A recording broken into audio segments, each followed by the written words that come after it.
Okay, so this is the first video for Unit 5, which covers Chapter 9 in your textbook on momentum.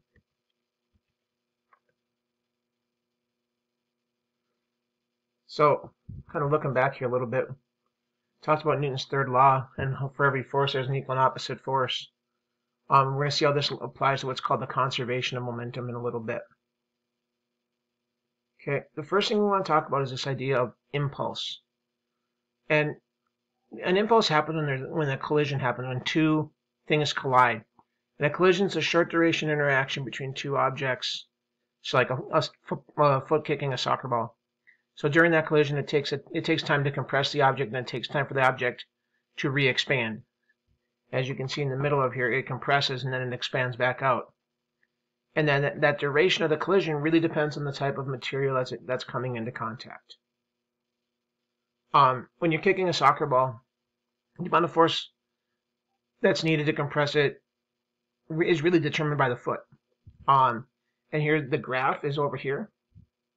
When you look at when the contact begins to when the maximum point of compression, and then it goes back. This duration is the whole duration of the contact, which in milliseconds is really, really small, like 0.4 of a millisecond, so not very long. So that impulse force is a large force exerted during a short amount of time. That impulse is that change in energy. Okay. So really the whole idea of impulse is it's the area under the curve of a force versus time graph. So the effect of an impulse force is proportional to the area under that curve, to that force versus time curve. The area of this impulse called the J impulse, or J of the force. So if it's a curve like this, because it's a curve, it's kind of a bell curve, you can actually make it a longer rectangle. Okay, but that impulse, that change in momentum, is the area under the force versus time curve.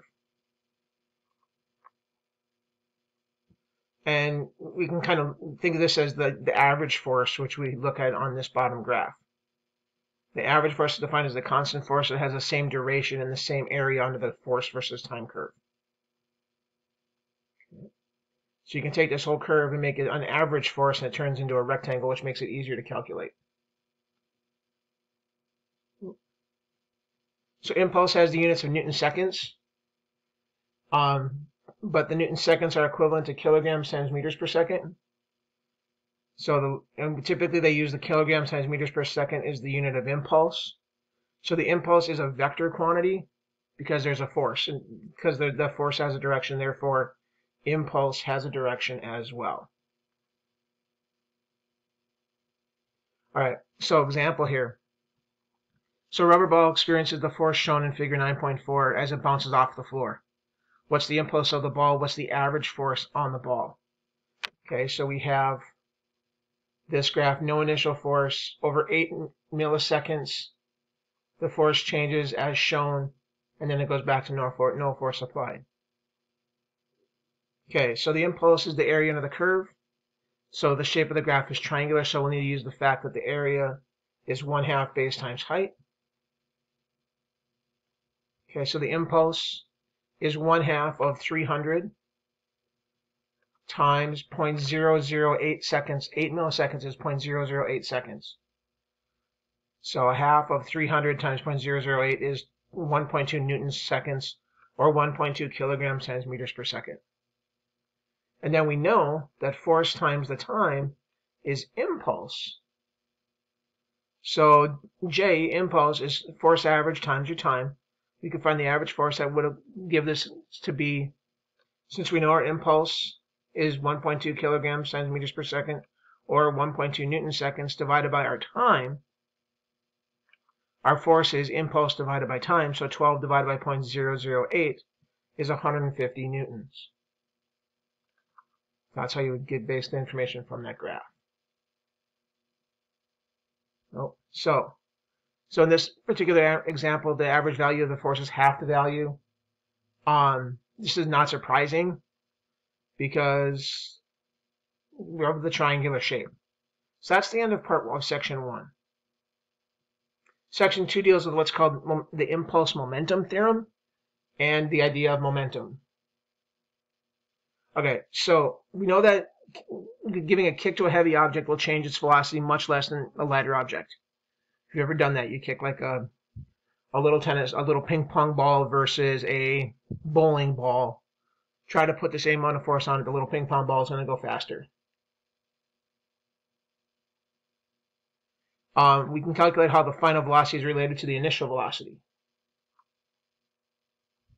So from Newton's second law, force equals mass times acceleration. The average acceleration of an object during the time the force is being applied is acceleration is equal to force divided by the mass. So the average acceleration is related to the change in velocity because the force, acceleration is change in velocity over time. So v final minus v initial over time. So we combine those two and we get force average over mass is equal to change in velocity over time. Because force over mass is equal to change in velocity over time, which both of those are your accelerations.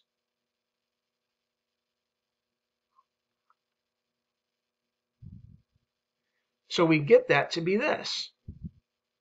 Force times time is equal to mass times final velocity minus mass times initial velocity. And momentum, the idea of momentum is simply an object's mass times its velocity. All right, so mv, mass times velocity, is momentum. So up here, we have force times average time is equal to final momentum minus initial momentum.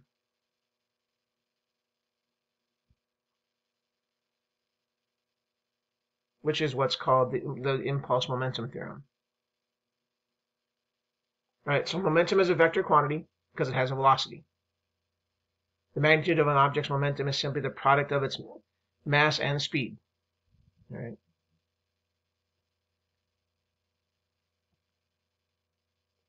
So some examples of momentum, just some brief information. All right, so you have a mass and speed. Mass times speed is momentum. That's all they did here. Just mass times speed is momentum.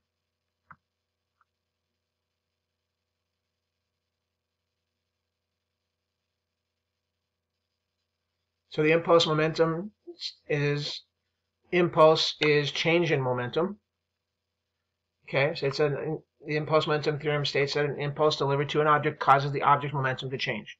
And if the mass stays consistent, that just means that its velocity is changing. Right? So its impulse can be written in terms of x and y components. So impulse in x is equal to change in momentum of x, which is equal to the final momentum minus initial momentum, which is equal to mass times your final speed minus mass times initial speed.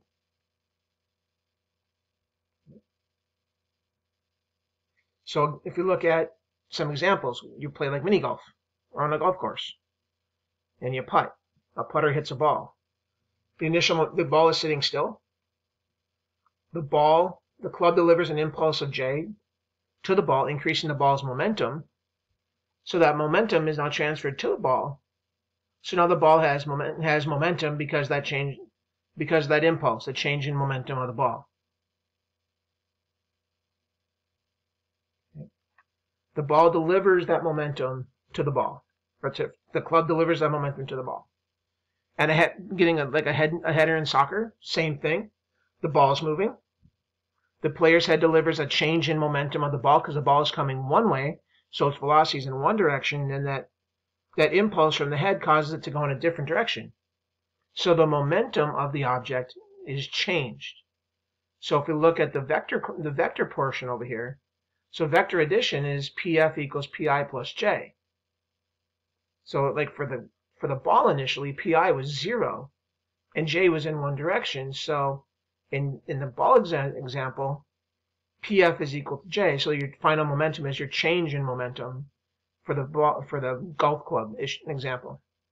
For the soccer ball, it gets a little more interesting. We have to use vector addition. Okay.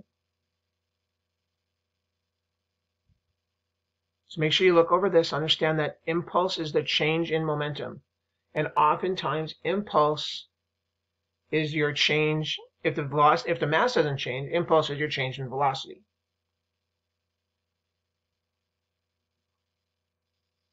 Okay, so a ball of mass of 1/4 kilogram is rolling to the right at 1.3 meters per second and strikes a wall and bounces back to the left at 1.1 meters per second. What is the change in the ball's momentum? And what is the impulse delivered to it by the ball? Remember, the wall is delivering the impulse to the ball because the ball is changing its momentum, mainly because it's changing directions and stopping. Okay, so a visual overview of the ball shows what's going on here. We have a mass with an initial velocity. It stops, and then afterwards it has a velocity of 1.1 meters per second. All right. So the ball is moving along the x-axis. One side is going to have to be positive, and the other side is going to have to be negative.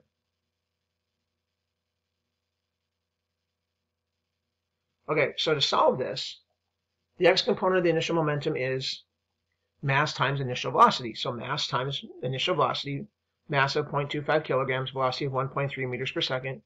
Our initial momentum is 0.325 kilograms times meters per second. The y component never changes because it's rolling along the wall.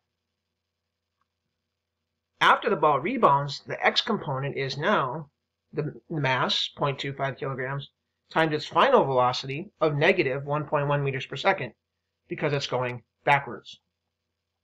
So your momentum is negative 0.275. Yes, your momentum can be negative. And it will be if you're going backwards in relation to what you consider to be the positive direction. So your change in momentum is PF minus PI. Okay, PF, it was negative 0.275 kilograms centimeters per second. PI was 0.325. So take the difference of those and you get negative 0.6 kilograms times meters per second. That's your change in momentum. So that's also your impulse, because impulses change in momentum. And because the impulse is negative, indicates that the force causing the impulse is pointing to the left, which makes sense. It's because it's off the wall, making it go in the opposite direction. All right. It also does this. Looking at the kind of a graph, it's an inverse relationship. So impulse is force times time. The force you applied times the time you apply it over gets you your change in momentum, gets you your change in impulse. Okay. So force is directly proportional to the impulse, but it's inversely proportional to the time that you apply it. So the average force needed to stop an object is inversely proportional to the duration of the collision. So if the duration of the collision can be increased, the force of the impact will be decreased. That's why, like with airbags for vehicles, you make an airbag explode rather than hitting a dashboard, because the airbag will send that increase the amount of force that increase the amount of time that your impulses change, which decreases the force at any given point. So the spines of a hedgehog help protect it from predators, but also serves another function. So if a hedgehog falls from a tree, it simply rolls itself into a ball before it lands, and it sticks spines and cushion the blow by increasing the time it takes for the animal to come to rest. Okay. Also, like if you ever fall into your bed, if you fall on the floor, you stop. Your force is applied all at once. If you fall into your bed is soft. It applies that a small amount of force over a longer period of time. Your impulse is the same. All right, so we're going to look at this problem here. A 0.5 kilogram hockey puck slides to the right at 10 meters per second. It's hit with a hockey stick that exerts the force shown below. What is the approximate final speed of the object? All right, so we have this graph. So if we look at the puck, the peak force is 50 newtons and the total time duration is 20 milliseconds. So the average force is roughly half the peak. So the impulse is half our peak, 25 newtons, times the time of 0.02 seconds, 20 milliseconds, 0.02 seconds, which is half a newton second. So this is equal to the change in the puck's momentum.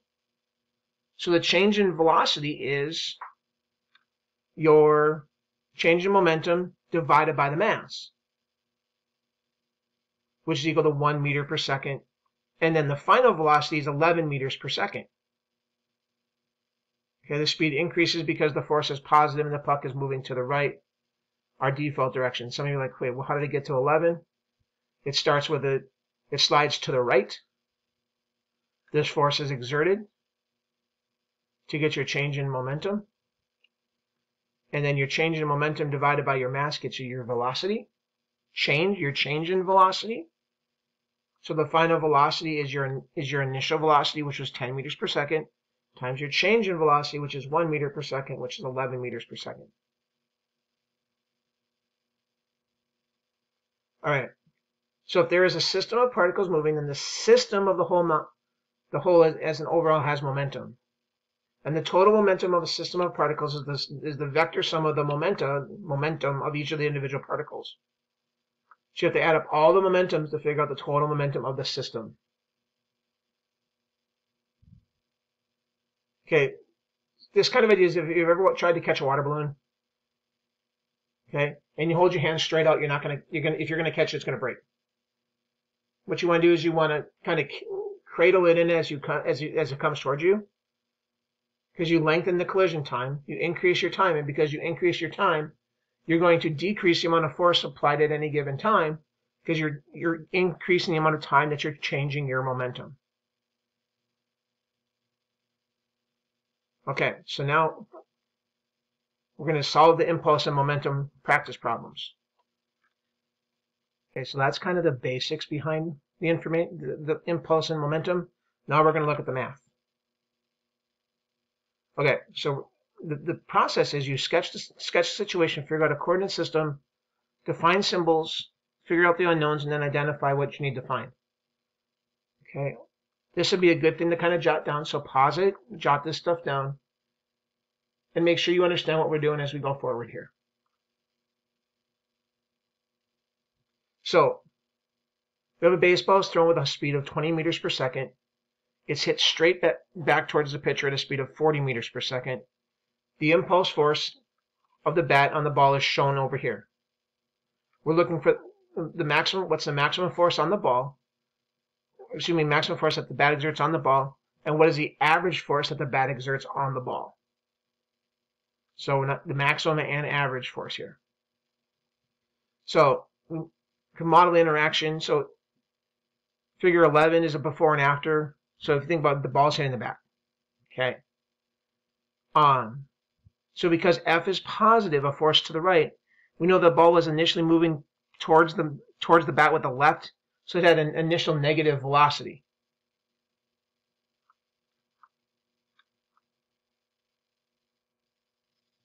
So if we keep looking here, so J, the change in momentum is J, which is the area under the force curve. Okay, we know that the velocity is before and after the collision, so we can find the object's change in momentum.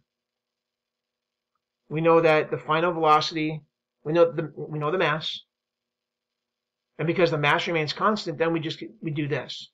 We can factor out the mass, and we have these two velocities, 40 meters per second and negative 20 meters per second. And we have a change in momentum of 9 kilograms times meters per second.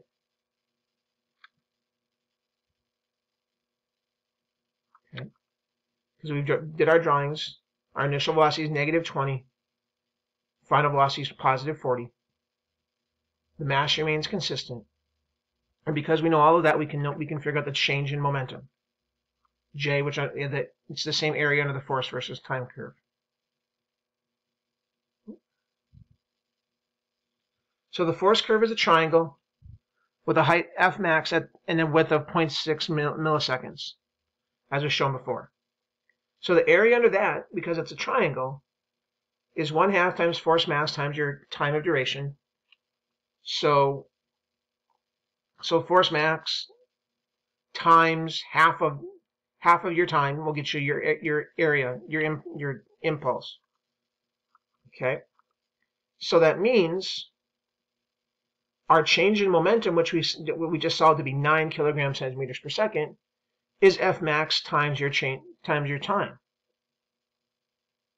Okay, we did that by using the change in momentum equation. So to solve for our force max, we're just going to take our change in momentum divided by the time that change occurred. So your F max is 30,000 newtons of force. Okay. And using one of the earlier equations, we find that the average force depends on the collision duration, has a smaller value. The average force is your impulse divided by your change in time. Okay.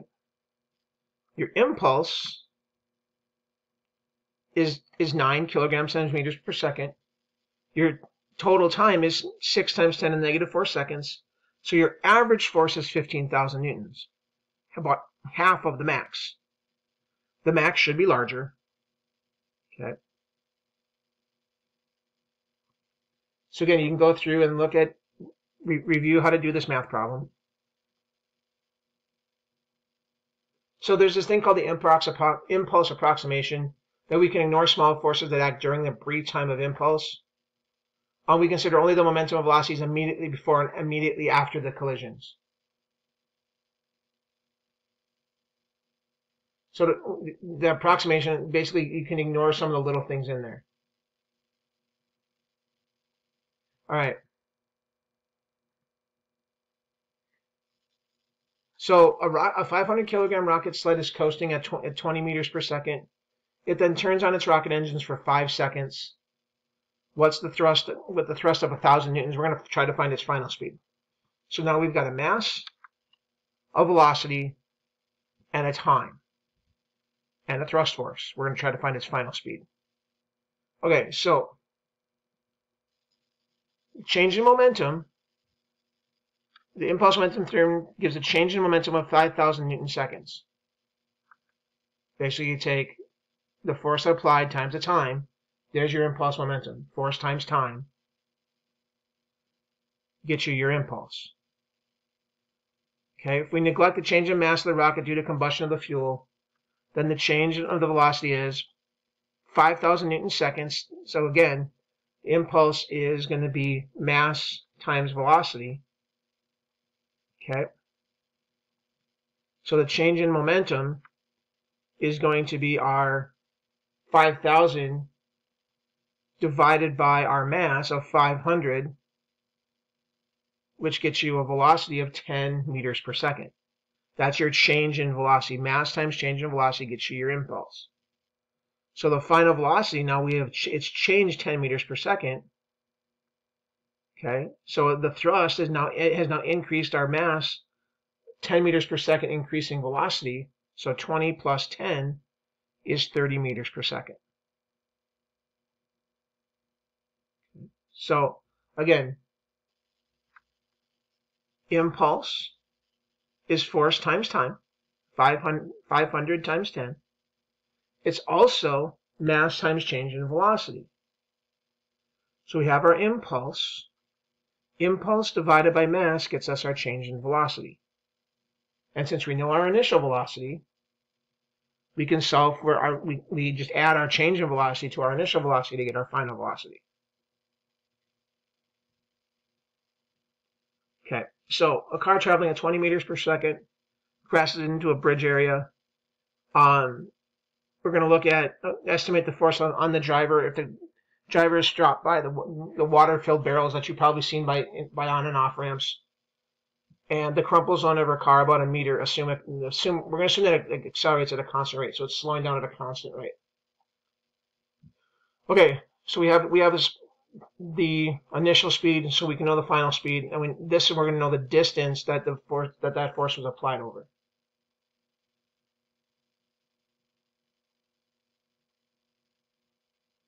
All right. So the impulse momentum theorem allows us to calculate an average force if we get the time of negative acceleration, deceleration. To get the time, we need the acceleration. So we're ultimately going to go back to this. 2 times acceleration times distance is equal to v squared. We've done this before. So that our acceleration is 10 meters per second. and that means a time interval of 2 seconds. Estimate the mass of a driver to be about 60 kilograms. So the force is 60 kilograms times your 10 meters per second squared of acceleration of 600 newtons of force. So to decelerate in only 1 meter, the deceleration is 20 times larger than in part A. Okay, so the force is 20 times bigger than 600. So 600 times 20 is 12,000 newtons. This is why you want a larger force time to slow you down, because there's a less force at one given point. All right, that's the end of video 1. I know it's long. I know there's a lot of information. Look over it. Make sure you pause things as you go, and make sure you ask any questions on the bottom of the video sheet. And we'll talk to you in class.